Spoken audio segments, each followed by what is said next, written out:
Okay. The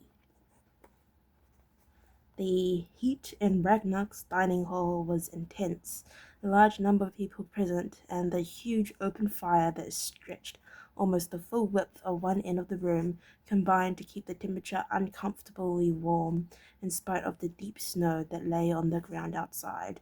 It was an enormous room, long and low ceiling, with two tables stretching the length of the room, and a third.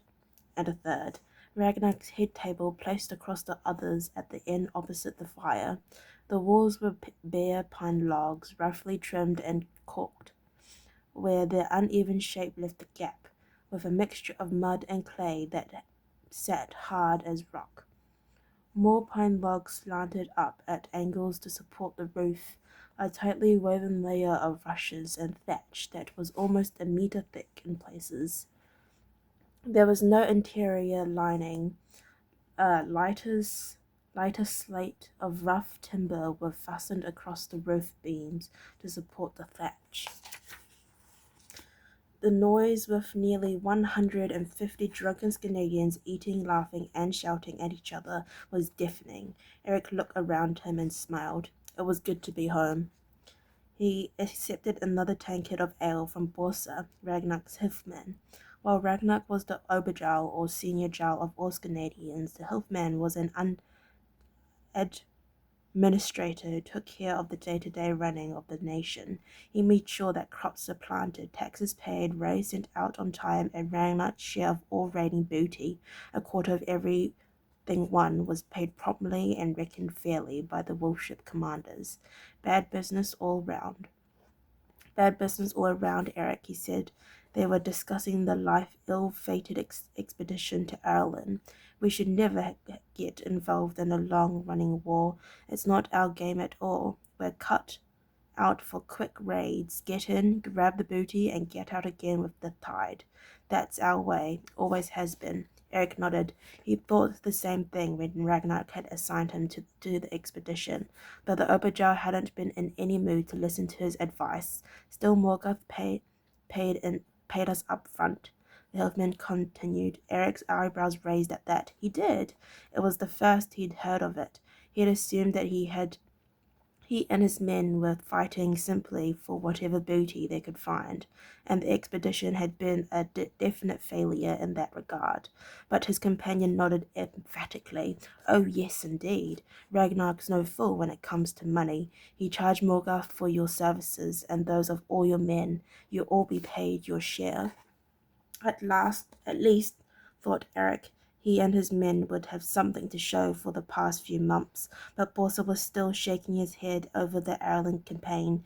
You know our biggest problem, he said, and before Eric could respond, he continued, we don't have our own generals or tacticians. Canadians fight as individuals, and in that case, we're the best in the world. But when we hire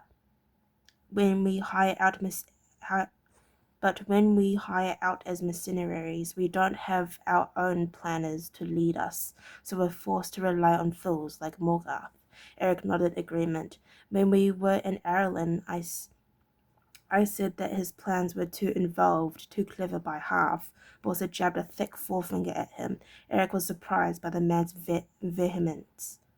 And you're right. We could use a few people like those Ireland Rangers, he added. Are you serious? Eric said. Why do we need them? Not them literally. I mean people like them. People who are trained in planning and tactics, with the ability to see the big picture and use our troops to best effect. Eric had to agree the other man had a point, but the mention of Rangers had led his mind to the matter of Will and Evelyn. Now he saw a way to solve the problem of dealing with them. Could you use a couple of new slaves around the Great Hall? He asked casually. Borsa nodded immediately. We can always use extras, he said. Got someone in mind, have you? A boy and a girl, Eric told him. He thought it best not to mention that Will was an apprentice ranger, both strong, healthy, and intelligent. We captured them on the Celtic border. I was going to sell them so I could pay my crew something for the whole mess. But now, if you say we'll be paid anyway, I'd be happy to give them to you. Borsa nodded gratefully. I can certainly use them, he replied. Send them over tomorrow. Done, said Eric cheerfully. He felt a nagging weight had been removed from his mind. Now, where's that ale jug got to? While Eric was deciding their fate, Will and Evelyn had been kept locked in a hut by the quayside, close to the point where Wolf's Wind was moored. The following morning they were roused by Scanadian from Boss's staff, who led them to the great hall. There the Healthman looked them over, studying them critically. The girl was attractive, he thought, but she didn't look as if she'd done a lot of heavy work in her life. The boy, on the other hand, was well muscled and fit, if a little on the small side. The girl can go to the dining hall and kitchen, he told his assistant. Put the boy in the yard. Okay, well, thank you for listening to read chapter 19. If you'd like to listen to me read chapter 20, then please stay tuned and I'll see you next time. Bye bye.